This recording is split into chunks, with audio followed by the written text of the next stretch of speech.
जय हिंद। देखिए, आज पादप जगत के अंतर्गत एक जिम्नोस्पर्म पढ़ने को आता है। इसके अंतर्गत जितने भी एग्जाम्पल्स आते हैं उन सभी को ट्रिक के साथ में देखेंगे और जो भी इससे पूछने वाले सवाल होते हैं उन सभी को देखेंगे। तो अगर आपको वीडियो से कुछ सीखने को मिलेगा तो वीडियो को लाइक कर दीजिएगा और चैनल सब्सक्राइब कर लीजिएगा। अगर आपको साफ साफ नहीं दिख रहा होगा तो आप अपने वीडियो क्वालिटी को थोड़ा बढ़ा लीजिए। चलिए देखिए ट्रिक क्या है, पहले आप एक बार ट्रिक को सुन लीजिए। ट्रिक हमारा क्या है, ट्रिक हमने बनाया है कि आना जी, साथ में इसको याद रखिएगा, आना जी वो एक सैया पाए जेमिया टेक्सस पासी पर थूक दे। ऐसे ही याद रखिएगा। इसमें थोड़ा सा अगर ट्रिक से किसी को अगर ख़राब लगे तो उसके लिए सॉरी।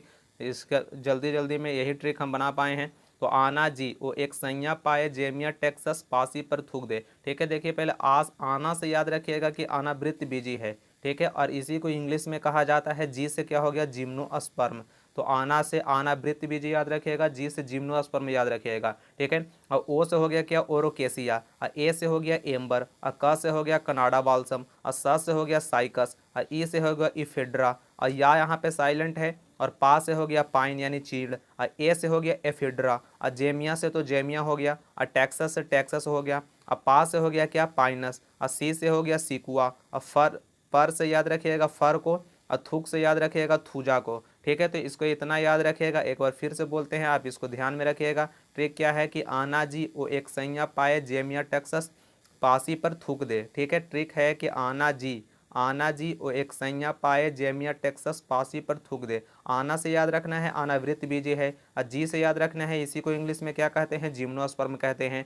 और ओ से याद रखिएगा, ओ से क्या है, ओरोकेसिया है। ठीक है, ए से याद रखिएगा कि एम्बर है, और क से याद रखिएगा कनाडा बाल्सम है, और सा से याद रखिएगा कि साइकस है, और ई से याद रखिएगा कि इफेड्रा है, और या यहाँ पे साइलेंट है। ठीक है, और पा से याद रखिएगा कि पाइन है यानी चीड़ है, और ए से याद रखिएगा कि एफिड्रा है, और जेमिया से तो जेमिया हो गया, और टेक्सस से टेक्सस हो गया। ठीक है, और पा से याद रखिएगा कि पाइनस है। ठीक है, और सी से याद रखना है कि सिकुआ है। अब पर से याद रखिएगा, पर से यहाँ से याद रखना है क्या, कि फर है। ठीक है, अथुक से याद रखिएगा थूजा। ठीक है, तो आप इसको इतना याद रखिएगा। आपका यहाँ जो भी अगर एग्जाम्पल पूछे जाएंगे जिम्नोस्पर्म से तो यहीं से आपको देखने को मिल जाएगा। ठीक है, जो ग्रुप डी का एग्जाम अभी स्टार्ट हुआ है तो अभी तो कुछ दिन एग्जाम हुए हैं, इसमें नहीं पूछे गए हैं, पर आगे जो शिफ्टों में आएगा तो उसमें कहीं ना कहीं आपको जरूर देखने को मिलेगा। ठीक है, एक चीज़ और यहाँ पे याद रखिए कि जो जेमिया है ये जिम्नोस्पर्म का सबसे छोटा पौधा है। तो इसको याद रखिएगा, सवाल पूछे जाएंगे कि अगर जिम्नोस्पर्म का सबसे छोटा पौधा कौन है तो जेमिया है।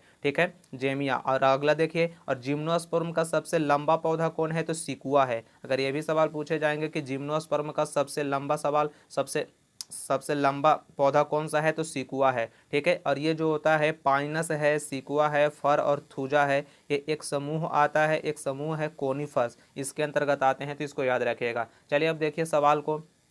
ठीक है, तो यहाँ पे ट्रिक को देख लीजिए। ट्रिक क्या है कि आना जी ओ एक सैया पाए जेमिया टेक्सस पासी पासी पर थूक दे। ठीक है, आगे देखिए। आगे सवाल है कि यहाँ देख लीजिए, जितने भी अगर आपको यहाँ से सवाल बनेंगे ये सारे पॉइंट से ही सवाल बनाए जाएंगे, तो आप इसको याद रखिएगा। देख लीजिए सवाल क्या है कि जिम्नोस्पर्म पहले ऐसे पादप थे जिसने बीज देना शुरू किया, तो इसको भी याद रखिएगा। और इनके बीज के ऊपर में कवर नहीं होता है, मतलब ये नग्न बीज उत्पन्न करने वाले पौधे होते हैं। ठीक है, तो पादप जगत का ये पहला ऐसा पादप था जिसने बीज देना शुरू किया, और इसके बीज के ऊपर में कवर नहीं होता है, मतलब नग्न बीज उत्पन्न करने वाले पौधे होते हैं। ठीक है, अधिकांश में जड़ जो होती है वो मूसला जड़ होता है। ठीक है, तो इसको भी याद रखिएगा कि अधिकांश में जिम्नोस्पर्म में, अधिकांश में अनावृत बीजी में, अधिकांश में जो जड़ होता है वो मूसला जड़ होता है। ठीक है, आगे देखिए।